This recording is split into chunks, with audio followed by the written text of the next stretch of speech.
জানো তো, সন্ধ্যা হলেই না ওই চুটুর পুটুর খেতে মন করে। তখন খালি মনে হয় যে কি খাই, কি খেলে ভালো হয়। হাজারো খাবার থাকলেও সেগুলো খেতে ইচ্ছেও করে না, মনও ভরে না। তখন মনে হয় একটু ফুচকা, একটু এই সেই হ্যানা ত্যানা পাপড়ি চাট এগুলো খাই। যাই হোক, আজকে আমাদের দিদি যেহেতু সন্ধ্যাবেলায় আসেনি, তো ভাবলাম আমিও কিছু একটা করি। কী করব বুঝতে পারছি না।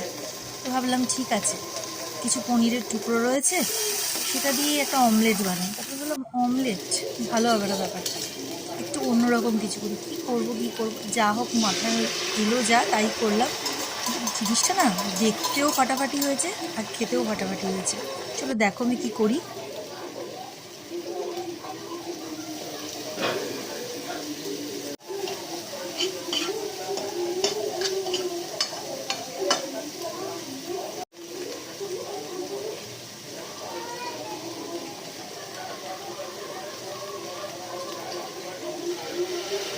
যাই হোক, যেটা মাথায় আসলো সেটাই করলাম, কিন্তু তারপরেও খেতে ভীষণ ভালো হলো।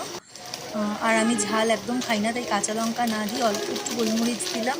আবার গোলমরিচ দিতে গিয়ে মনে হলো আমি যা খাবো মেয়েটাও তো সেটাই খেতে চলে আসবে, তাই একটু অল্প দেওয়াই ভালো, কারণ ও তো খাবে। যাই হোক, হয়ে গেছে, দেখো দেখতে ভীষণ চটপটে লাগছে। আমি তো খেয়েও দেখলাম ভীষণ ভালো হয়েছে। যাই হোক, এটার নাম কি আর এটা কি আমি জানি না, বাট খেতে ভীষণ সুন্দর।